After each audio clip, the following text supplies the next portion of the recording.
అందరికీ నమస్తే.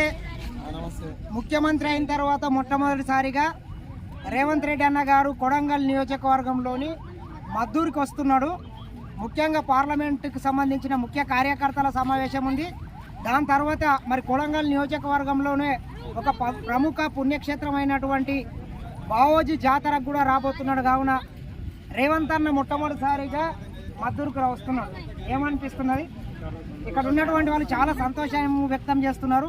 మా ప్రాంతం వ్యక్తి ముఖ్యమంత్రి అయి మా ప్రాంతానికి మొట్టమొదటిసారిగా వస్తున్నాడని ఇక్కడ భారీ ఏర్పాట్లు కూడా చేయడం జరిగింది. ఒకసారి మీరు చూసుకోవచ్చు. హెలిప్యాడ్ మొత్తం అన్ని ఏర్పాట్లు చేసిండ్రు. మరి కాసేపట్లో 10-20 నిమిషాల్లోనే ఇక్కడికి రాబోతున్నాడు. రాబోయే ఎన్నికలల్లో మనం రేవంత్ అన్నకు పోయినసారి 34,000 మెజార్టీ ఇచ్చినాం. ఈసారి ఎంత మెజార్టీ ఇస్తాం? ఖచ్చితంగా వంశీచంద్ర రెడ్డి అన్నకు మన కొడంగల్ ఒక్కదాని నుంచే 50,000కు తగ్గకుండా మెజార్టీ ఇవ్వాలి. ఇవ్వడానికి అందరు సిద్ధంగా ఉన్నారా? ఎంత ఇస్తాం చెప్పు? ఎంత మనిషి నేను చెప్పు. 50,000. ఏమనిపిస్తుంది చిన్న రేవంత్ రెడ్డి మొదటిసారి వస్తున్నాడు ఇంటికి?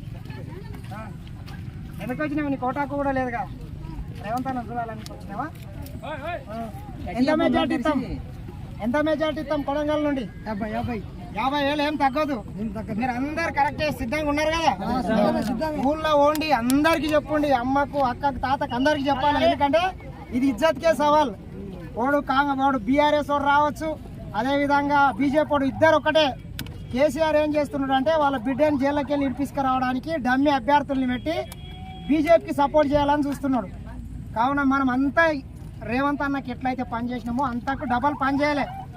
రేవంత్ రెడ్డి అన్నకు మనం అందరం కష్టపడి రేవంత్ అన్న ఇక్కడికి రాకుండా మనం గెలిపించినాం.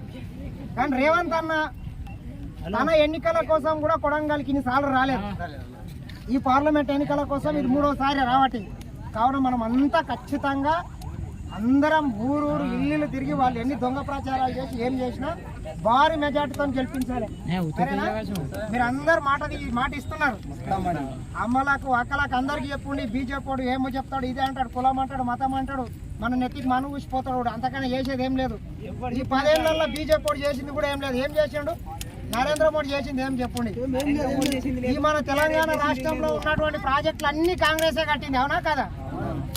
జూరాల ప్రాజెక్టు కావచ్చు, నాగార్జున సాగర్ కావచ్చు, శ్రీశైలం కావచ్చు, మన పక్కనే కోయిల్ సాగర్ ఉంది, అదేవిధంగా ఎస్ఆర్ఎస్పి కావచ్చు. ఈ రాష్ట్రంలో ఉన్నటువంటి అన్ని మంజీరా, సింగూరు, కడెం కావచ్చు, అన్ని ప్రాజెక్టులు కాంగ్రెసే కట్టింది. మన ఔటర్ రింగ్ రోడ్ కాంగ్రెస్ కట్టింది, ఎయిర్పోర్ట్ కాంగ్రెస్ కట్టింది. మరి 10 ఏళ్లలో బీజేపీ వాడు ఏం చేసిండు చెప్పండి? ఏం చేయలేదు. ఎంతసేపు కులాల మీద, మతాల మీద కుంపాట్లు పెట్టి రాజ్యం మీద కూర్చున్నాడు. మళ్ళొకసారి మాయ మాటలు చెప్తాడు. మీరు అందరు మోసపోకండి.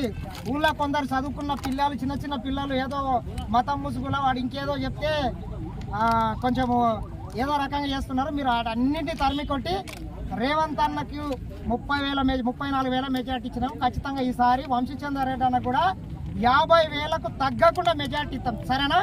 మీరు అందరు మాట ఇస్తుండే ఈరోజు. సరేనా? అందరూ 50,000కు తగ్గకుండా మెజార్టీ ఇస్తాం. చూద్దాం రేవంత్ అన్న వచ్చిన ద్వారా కూడా చూద్దాం. ఒకసారి చూసుకోవచ్చు. ఒకసారి వారి భద్రత ఏర్పాటు చేయడం జరిగింది.